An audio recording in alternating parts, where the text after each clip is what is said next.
Welcome to Conversations with Leaders in Luxury. I'm Greg Furman, founder and chairman of the Luxury Marketing Council, moving into, in November, year 20. Thank you for joining us. Today I'm with Chris Olshan, the founder of the Young Luxury Marketers Council, and for 4 years and then some, head of new business development, partnerships and collaborations for the Luxury Marketing Council. Chris, I'm sick of looking at you. Likewise. Great to be with you. Thank you for having me again. We thought we'd cover a couple of three what I think are pretty interesting areas. The first of which is cause to open a bottle of special cognac. We just had Alan Way, who is the head of marketing for North America, just before you today, for Remy, and Louis XIII, and XO, Remy and Cointreau Group, which was great. So it's kind of a nice, you bringing him into the Luxury Marketing Council as a member, to do a little update on some of the news about the Luxury Marketing Council from a new business standpoint a little bit, but also most importantly about the growth with our 2-year celebration next week on the 18th. Next week. A little bit of an update on what's cooking with the Young Luxury Marketers Council. Okay. Well, I think the major news for us is after 2 years, we are officially signing licenses for Los Angeles. That's exciting. Our new partner, Zach Bates, who's in charge of private club marketing out there, has agreed to step in and run LA for the Young Council, as well as take over for David Winter on the council side. And we're excited. I mean, the and idea his underlying business, Chris, is? He works with the private luxury clubs, so your golf resorts, your private travel resorts. As a consultant. As a consultant to help drive the best customer to these resorts and find partnerships to increase awareness for specialty events like the Masters or the US Open or any kind of major outing that would require major cash and product sponsorship. And very strong, not just in LA, but also San Francisco and the West. LA, Orange County, San Francisco. He does a lot of work in Chicago and is slowly working his way east. And that is his business. He's the founder. Wow. So tell me about it. What's going to happen? I mean, the first thing is we're going to now be on both coasts, which is, I think, a great way to really expand the brand, help leverage the community, because we see a lot of millennials doing east to west and west to east travel, and unfortunately being just on the East Coast right now, when our members go out west or when members of the council from out west come here, there's no way to kind of reciprocate the information or form partnerships or collaborations on the other side of the coast. So this will allow us to really expand the market, expand our members, hopefully do some specialty events, maybe full-day summits through some of Zach's connections, and put a toehold into moving hopefully farther west and get into the Asian market as well. That's a fantastic development for us. Absolutely. Also in conversations with Paris. Yes, our potential partner in Paris has just switched primary focuses on his main business, so he needs a little while to kind of sort things out. He's actually working with one of our other members, Joe DeVito, with Twin Panda Media. Right. Fingers crossed he'll have things situated by end of summer and we can look at moving forward maybe for a winter launch in Paris. That'd be Twin Panda Media being? It's his new company. He was with Draft FCB, which is great agency. Sure. Twin Panda is focusing on agency work in Paris, Hong Kong, and I believe New York. His primary focus being obviously Paris, because that's where he's based. That's great. It's a technology company. Yes. And what's the focus of the technology? I believe it's online marketing, social media, and revenue for brands through online sales. So online strategy, right? Essentially, and I think they may even be moving into some development of hardware and software as well. Possibly. I haven't gotten that far in the conversations with Jeremy, so I'm not certain. So what have you learned in the 2 years with the council? I think, I've watched it from afar, not being of a certain age, or being of a certain age. But you've started to think differently about themes, and maybe talk a little bit about how you're thinking about the programming and where you're going to take that. We've done a couple of interesting things over the last 2 years. Because we're dealing with the millennial market, it's drastically different from working with the council members. First and foremost, because it's an individual membership, we're finding that our members want more of a selection because they're not writing it out of the corporate budget and saying this is a membership for X number of people, it's strictly ours. They want the selection. So A selection of ways to participate. ways to participate, a selection of pricing options, of what they're going to incur and how involved they really want to be. Right.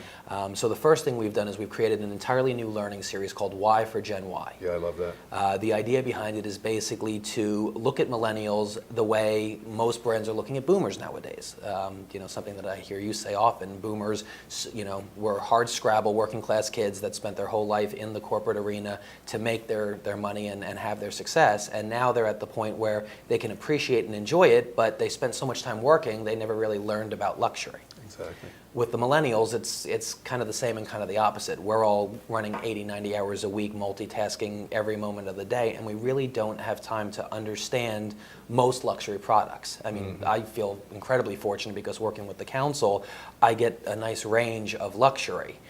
With most people, because they are focused on an individual brand, they know about their brand, but that's where the extent of their information ends. Right. So we're creating a monthly series called Y for Gen Y. Stonehenge is one of our sponsoring partners and are going to host a dozen of these over the next year for us. Great.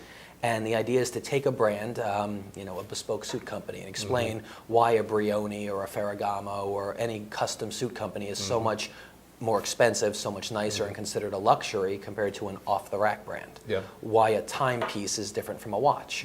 Why a Bordeaux is considered one of the finest red wines and commands such an expensive price. Yeah. Why a Bentley or a Ferrari start at $250,000 when you can buy a fully loaded Toyota for $40,000. Yeah. And your generation, the millennials, are starting to count for a greater and greater share of purchase of luxury products and services at a much earlier age. Absolutely. The amount of money that's inherited, I believe it's about a third of all money in the U.S. right now that's being inherited is by millennials. Yeah. And the prediction is in the next 5 to 7 years, we will account for the greatest share of luxury spend.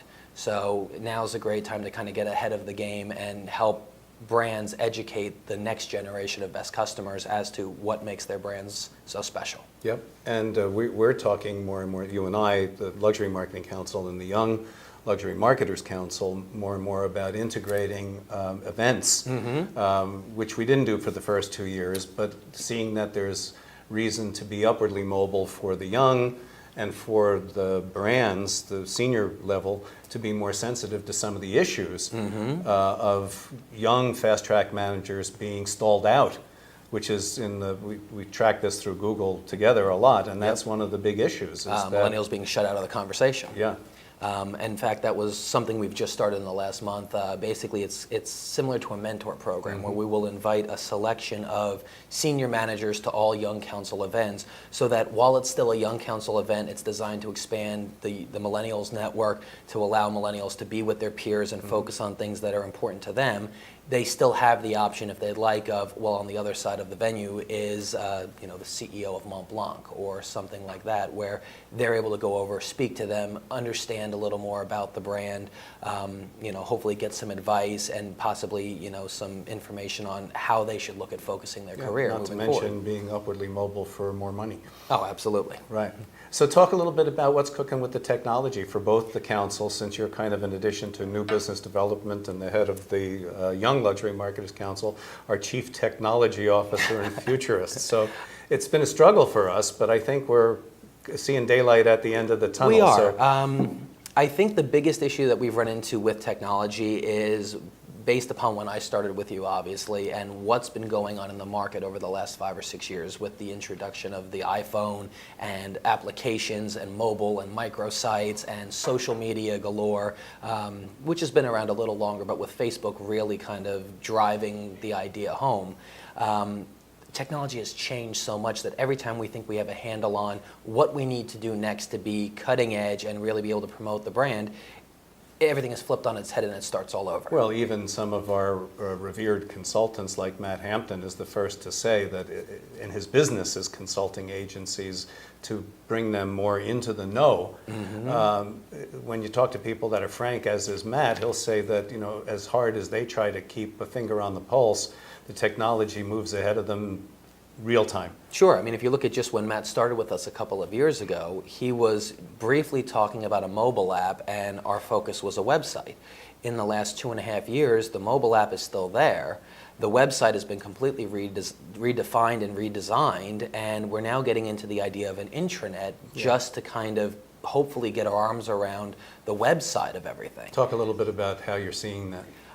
Essentially, I mean, there's a few different areas of it. First and foremost is a community for our members globally. The idea is to consolidate all of the chapter's members into one centralized location. In this case, it's a digital location, allowing them to A, understand what events are going on in each city, hopefully see real-time video of events that have just occurred, B, allow them to communicate with each other to strategically find ways to partner and collaborate without it being chapter-centric, and then C, to be able to expand our network out past our member community.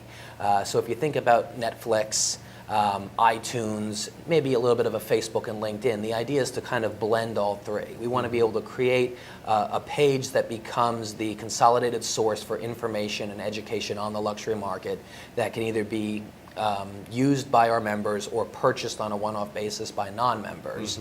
A central hub for members to communicate and know they're doing so in a safe environment. One of the biggest issues we've found, especially with a LinkedIn or a Facebook, is it's an open site. So anybody can get on, anybody can be approved, and the next thing you know, you've got 3 CEOs who are talking to a dozen pitchmen that are trying to sell them on a service or spamming them or getting personal information that they shouldn't be able to have access to. With our site, because we're going to make it a members-only private intranet, we can control who's on the site and prevent these kind of issues from happening. Yeah. And then also obviously make it where if we do an event that's a spectacular event and people aren't able to attend, they still can get that content and receive that additional value add for their membership at no additional charge. It's a very exciting time for us. It really is. How are you feeling the pulse of the business from the standpoint of the overall luxury market, if you look at it from when you started until now? Meaning, how's this year shaping up? Well, I started in '09, so I mean, the beauty of it was there was only one direction to go. But this year has been an absolute fireball. I'm not really sure what's happened since January, but it seems that everybody woke up on the first of the year and decided luxury is back, and it's time to focus on doing as much business as possible. The entire staff has been running nonstop since January, and I think we've actually surpassed last year's earnings already this year. So that's a great... Not even end of June. Not even end of June. So that's a great way to start the year, and hopefully it'll run through and continue at this pace for years to come. Oh, hear, hear. Well, listen, it's always great to spend time with you. You as well. Thank you. Of course. Thank you for your time. Oh, anytime. Here today with Chris Olshan, the founder of the Young Luxury Marketers Council and head of new business development and partnerships and collaborations for the Luxury Marketing Council and all things technology as we move forward into a new tech world. And thank you all for joining us, for the investment of your time, and for the luxury of your company.